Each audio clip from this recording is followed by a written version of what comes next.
चलिए आज के व्लॉग में आप लोगों के साथ शेयर करेंगे इधर आए हुए बहुत सारे सवालों के आंसर। लेकिन उससे पहले आप लोगों को बताओ, अभी जस्ट एक वीडियो देखा मैंने जिसमें कि था ना कि जब मेरे ससुराल वाले मेरे पापा से मेरी कंप्लेन करे तो वो था ना कि पापा का रिएक्शन ऐसे होता है। वो एक तो वो पहले हंसेंगे, फिर कहेंगे हमें नहीं पता हमारी बेटी क्या करती है क्या नहीं करती, हमारा तो बहुत केयर करती थी। तो अब हमने तो चिड़िया ही भेजी थी, अगर तुमने चोंच मार मार के बाज बना दिए तो अब भुग तो ऐसे करके था। तो हम लोग ना बहुत ऐसे घर में, मैं और पतिदेव सब लोग देख देख के मैंने कहा हाँ, मेरी लाडू को भी मैं चिड़िया की तरह पाल रही हूँ, अब कोई चोंच मार मार के बाज बना देगा तो वो भुगते गए ना। तो जस्ट ये फ़न के लिए था और कुछ नहीं था।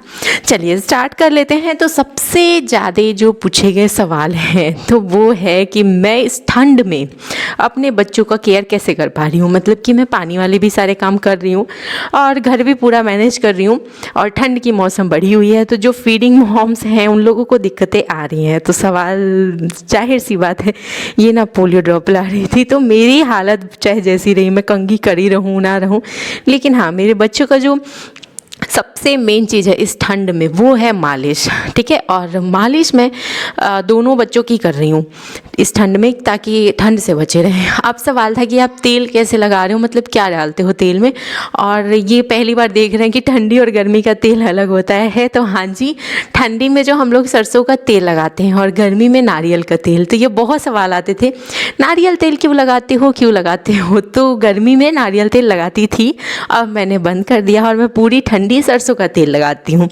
जैसे ही नोटिस करती हूँ कि ठंड बहुत ज़्यादा बढ़ा हुआ है तो मैं क्या करती हूँ, और हाँ मैं कोई भी सलाह नहीं दूंगी कि ऐसा नहीं कि मतलब हो सकता है हर तेल हर बच्चे को सूट ना करे। तो मैं स्किन टाइप और सारी चीज़ें आप अपने डॉक्टर से समझ सकते हैं या फिर अपने घर में बड़े बुजुर्ग से समझ सकते हैं। तो मैंने जो नोटिस किया और जो मैं अपने बच्चे पे अप्लाई करती हूँ बस वही बता रही हूँ। तो ठंडी के मौसम में सरसों के तेल में मैं डाल देती हूँ जायफल का टुकड़ा तोड़ करके, और तब तेल को गर्म कर देती हूँ और वो तेल लगाती हूँ। अगर जायफल नहीं रहता है तो मैं क्या करती हूँ कि 3 चीज़ डालनी चाहिए सरसों के तेल के अलावा, वो है लहसुन, हींग और अजवाइन। लहसुन भी डालती हूँ तो 3 ही डालना होता है, और इस तरह से डाल के पका लेते हैं सरसों के तेल में और उसकी मालिश करते हैं हम दोनों बच्चों की। तो ये हो गया ठंडी का प्रॉब्लम सॉल्व। अच्छा हाँ, अगर थोड़ा मोड़ा बच्चे छींकना खांसना स्टार्ट कर दे, शाम हुई नहीं कि बहुत तेज़ ठंडी है, बच्चे ने छींकना खांसना स्टार्ट कर दिया तो हम लोग कितने टेंशन में आ जाते हैं। तो सबसे पहले जो काम मैं करती हूँ वो करती हूँ रात में सोने से पहले घी को हल्का गर्म करके, मतलब ऐसा कि बच्चे के स्किन पे अप्लाई किया जा सके, ना ज़्यादा गर्म ना ज़्यादा ठंडा, सीने में और पीछे साइड से सीने वाली जगह पे ही अप्लाई कर देती हूँ। बस इस तरह से उनको रज़ाई में पैक करके सुला देती हूँ। और बस यही थे कुछ जो मैं करती हूँ, बाकी आप लोग क्या करते हो ज़रूर बताइएगा। अब आ जाते हैं खान पान पे।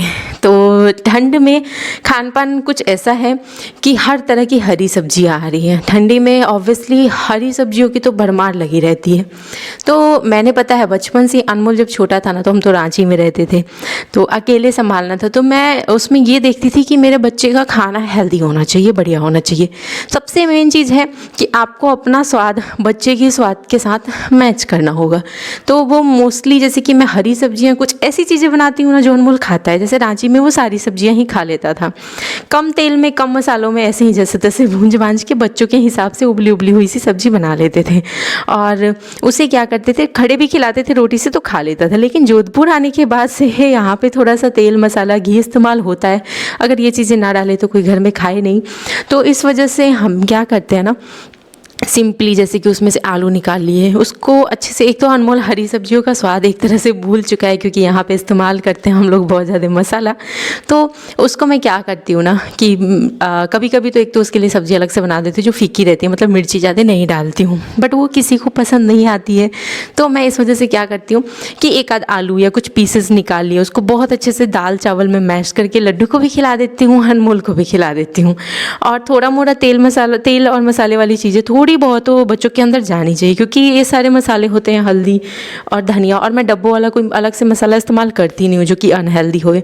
तो हेल्दी चीज़ें ही इस्तेमाल करती हूँ जिसमें कि घर के मसाले होते हैं वही सारे। और डब्बे वाले मसाले पता है आते हैं सिर्फ मम्मी रहती है ना यहाँ, तो वही इस्तेमाल करती है, वरना वो पड़े रहते हैं और मुझे भी उनका स्वाद कुछ खास पसंद नहीं आता है। जैसे कि आपने देखा होगा, मैंने साग बनाया था सरसों का, मैंने कोई मसाले नहीं, सिर्फ नमक डाला था और उसको बहुत अच्छा टेस्टी बना था। मतलब कि कोई मसाले का स्वाद नहीं, कुछ भी नहीं। और बैंगन का चोखा भी बनाते हैं तो हम सिंपल पसंद करते हैं, बट हमारे घर पे मतलब ससुराल में जो बनेगा उसमें बहुत सारे 4-5 तरह के मसाले जाएंगे, तो उसका स्वाद थोड़ा ख़राब हो जाता है, वो बच्चों को नहीं पसंद आता है। तो बस ये सारी चीज़ों का थोड़ा सा ध्यान रखना होता है कि बच्चों को बहुत ज़्यादा ही तेज़ फ्लेवर वाली चीज़ें पसंद नहीं आती हैं, वो चाहे सब्जी ही क्यों ना हो, बच्चों को सिंपल फीकी सब्जियाँ पसंद आती है। और मतलब फिक्की का मतलब आप तेल वेल दे के अच्छे से फ्राई करके भी बना सकते हो, लेकिन बस उसमें ज़्यादा मसालों का स्वाद नहीं होना चाहिए, तब आपके बच्चे खा लेंगे। तो मैं यही सब चीज़ें ध्यान देती हूँ। और दूसरी चीज़ ये ध्यान देती हूँ कि सुबह सुबह लेट ना करूँ, क्योंकि कहते हैं वो चाहे कोई भी क्यों ना हो, हम बच्चे हैं चाहे बड़े हों, 9 बजे तक सुबह खा लेना चाहिए, क्योंकि सबसे ज़्यादा जो गैप होता है ना वो रात के खाने से सुबह के खाने के बीच का होता है। तो वो हमें मेंटेन करने के लिए सुबह टाइम से खा लेना चाहिए, जिससे कि हमें आगे मतलब कि अभी तो नहीं पता चलेगा, लेकिन ओल्ड एज में हमें पता चलेगा कि उसके क्या फ़ायदे हैं। और पहले के टाइम का अगर आप जानते होगे या गांव वगैरह जाते होगे तो आपने नोटिस किया होगा कि बहुत जल्दी सुबह खाना नाश्ता बन जाता है, बहुत जल्दी सब लोग नाश्ता करते हैं। वो यही है क्योंकि गाँव के जो लोग होते हैं ना वो ये सारी चीज़ों को समझे होते हैं, बारीकी से एक्सपीरियंस किए हुए होते हैं, ओल्ड एज्ड भी होते हैं साथ में। तो आपके गांव में कितने बजे खाना बन जाता है? मेरे गांव में पता है 6 बजे, तो मतलब पहले के टाइम का बता रही हूँ, 6 बजे तो मुझे ध्यान है सब कुछ बन बुन के निपट जाता था, ऐसे रहता था। तो सबसे मेन चीज़ ये है कि अब मैं सुबह उठती हूँ तो अब जल्दी जल्दी में सबसे पहले मेरा ऑनलाइन का भी काम होता है ना, तो मैं इस वजह से क्या करती हूँ, या तो खिचड़ी बनाऊँगी या गीला चावल बना दूँगी या आटे का हलवा बनाऊँगी या फिर दाल चावल बना दूंगी, कोई भी एक सब्जी छोंक देती हूँ। भर पेट नाश्ता हमारा भी हो जाता है और बच्चों का भी साथ में हो जाता है। इस तरह से मैं मैनेज कर रही हूँ। बाकी दिन भर बच्चों को थोड़ा मोड़ा पूछ लिए, कभी वो रोटी खा लेंगे। अनमोल जिस एज में है मतलब 3.5 साल का, उसे खिलाने में इतना लफड़ा नहीं है, उसे आप कुछ भी दे दो थोड़े थोड़े बस देर पे तो वो खा लेगा। लेकिन कनिका है छोटी सी, तो उसको चाहिए होती है बिल्कुल लिक्विड फॉर्म में चीज़ें, बिल्कुल गीली गीली सी, वरना उसको ना घुटाता ही नहीं है। तो ये सब चीज़ों का थोड़ा सा ध्यान रखती हूँ। तो बस यही सारी चीज़ें हैं। और थोड़ा सा मैंने ना बीच में लापरवाही किया था। मैं जब यहाँ आई थी ना रांची तक तो मैं केयर करती थी। जब मेरी डिलीवरी होने वाली थी तो मैं थोड़ा सा उलझी थी ना, तो अनमोल की तबीयत ख़राब हो गई थी। वैसे ही मैं यहाँ आई तो मैं ना स्टार्टिंग में मुझे यही था कि मतलब पतिदेव की तरफ से भी यही था कि फैमिली में चलोगी तो थोड़ा हेल्प मिलेगा, और 2 छोटे बच्चे हैं तो यहाँ तो मेरी इतनी ज़्यादा हेल्प हो गई जितनी हेल्प की ज़रूरत ही नहीं है। और अब आप देख ही रहो कि 2 बच्चे तो हैं ही, ससुर जी का भी 4-4 महीने तक अकेले सब कुछ संभालना और सारी चीज़ें करना। और 2 महीने पहले भी हुआ, 2 महीने भी, बट मैं कर लेती हूँ, मेरा ऐसा कुछ नहीं है। मेरे बच्चों की कोई जिम्मेवारी ले ना ले, करे ना करे, और मैं तो कर लूँगी, ऊपर वाला है ना, तो बस इसलिए। और मेरे साथ ऊपर वाला है ना, इसलिए। और इसी तरह से हाँ, मैंने बीच में अनमोल में लापरवाही किया था कि मैंने उसकी जिम्मेवारी पूरी तरह से छोड़ दी थी। और घर में मैंने सोचा कि छोटी जो है ना कनिका, उसको मैं संभाल लेती हूँ, तो अनमोल सब के साथ रहते रहते इधर उधर में सबके साथ थोड़ा थोड़ा खाते पीते संभल जाएगा। या फिर खिलाने भी लगी कि खिला दूँ चलो, फिर छोड़ देती थी। मैं तेल नहीं लगाई, ये मेरी सबसे बड़ी गलती थी। और अचानक से अनमोल का वेट इतना लॉस हुआ और उसको कुछ प्रॉब्लम्स भी आने लगे, तो फिर हमने क्या किया था कि हॉस्पिटल में ले गए थे। बट फिर मैं समझ गई कि मेरे बाबा दादी जब साथ रहे थे तो कुछ अलग वो क्या करते थे, जो मेरा बेटा मतलब हेल्दी हो गया था, क्योंकि वो हमेशा इतना पतला नहीं रहता है, बट ऐसे पतला ही रहता है। और उनके साथ था ना तो बहुत हेल्दी सा था। तो मैंने एक चीज़ नोटिस किया था कि मेरे दादाजी जो थे ना, या फिर मेरी दादी, वो लोग ना बीच बीच में अनमोल को तेल लगाते थे। तो फिर मैंने वही पॉइंट को पकड़ा और फिर मैंने डेली अनमोल की भी तेल मालिश स्टार्ट करी।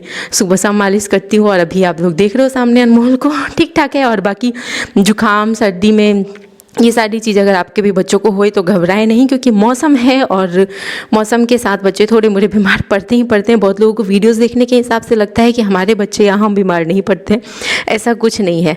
लेकिन बीमार के साथ साथ हमारे काम भी ऐसे ही चलते रहते हैं ना, इसलिए आप लोगों को पता नहीं चलता है। तो बस ये थे मेरे कुछ टिप्स एंड ट्रिक्स, और ज़्यादा जानने के लिए आपको डेली वीडियोज़ देखने होंगे हमारे। डेली कुछ ना कुछ पता चलता है, और मेरी वीडियोज़ भी साथ में ऐसे नौटंकी करते हुए बनती रहती हैं। तो यहाँ मैं आज अलमारी सरिया रही हूँ। पहले अपना नाश्ता बनाया बच्चों का, फिर ससुर जी का पूरा नाश्ता बनाया, झाड़ू वाड़ू लग गया है, क्लीनिंग हो गया है, और अभी उनकी रोटी बाकी है, तो चलते हैं वो बनाते हैं। और कनिका इधर से उधर मेरे साथ डोल रही है, उसको दे देते हैं थोड़ा सा मिक्सचर। तो बस यही सब चीज़ें हैं जिसके साथ साथ मैनेज करूँ। आटा का कवाड़ा हो रहा है क्योंकि कनिका ना घूम ही नहीं रही थी, अब जाके शांत हुई है। तो अब मैं फटाफट से ससुर जी की रोटियाँ सेक देती हूँ और मिलती हूँ आप लोगों के साथ नेक्स्ट ब्लॉग में। उम्मीद करती हूँ ब्लॉग अच्छा लगा होगा।